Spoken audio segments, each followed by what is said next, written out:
Hi friends, ఎలా ఉన్నారు? Welcome back to my channel lucky cooking and crafts. ఈరోజు మనం చేసుకునే రెసిపీ ఏంటంటే బొంబాయి చట్నీ అండి. దీన్ని దోశలోకి, ఇడ్లీలోకి తింటాము. ముందుగా ఒక కడాయి పెట్టుకొని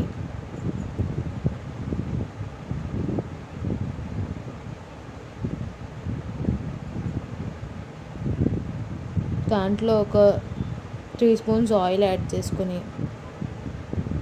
ఇది హీట్ అయ్యాక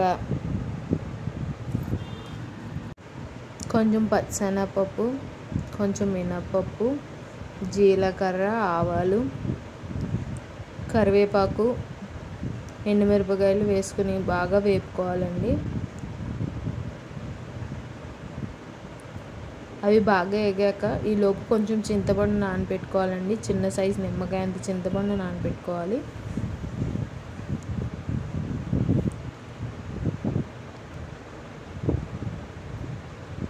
తర్వాత ఒక బౌల్లో 3 స్పూన్స్ శనగపిండి యాడ్ చేసుకోవాలండి. కొంచెం వాటర్ పోసి మిక్స్ చేసుకోవాలి.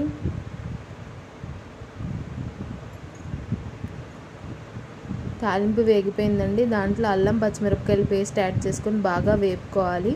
పచ్చివాసన పోయేదాకా వేపుకుంటేనే దాని టేస్ట్ అండి, లేదంటే పచ్చివాసన వస్తుంది.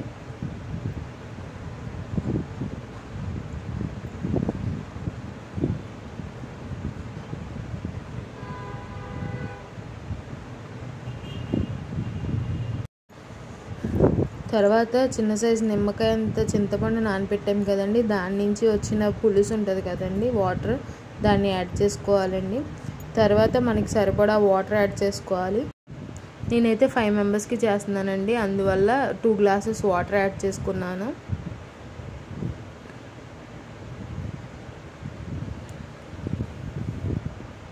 కొంచెం పసుపు కూడా యాడ్ చేసుకోవాలండి.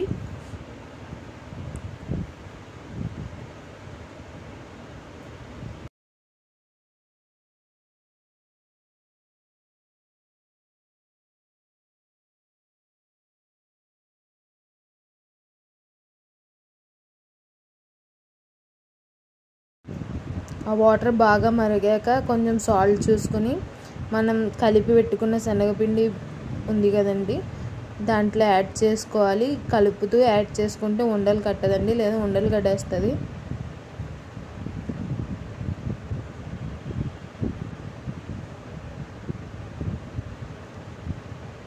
ఇలా ఉడికిన ఒక 5 మినిట్స్కి చిక్కబడిపోతుందండి. అది చూసారు కదండి. మీ దగ్గర కొత్తిమీర ఉంటే కొత్తిమీరతో గార్నిష్ చేసుకోండి.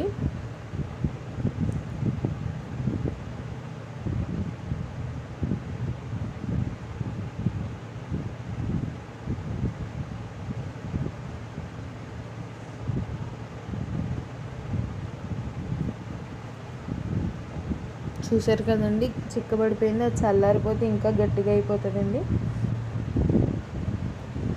ఇంకా స్టవ్ ఆఫ్ చేసుకుని కొత్తిమీర చల్లుకోవడమేనండి.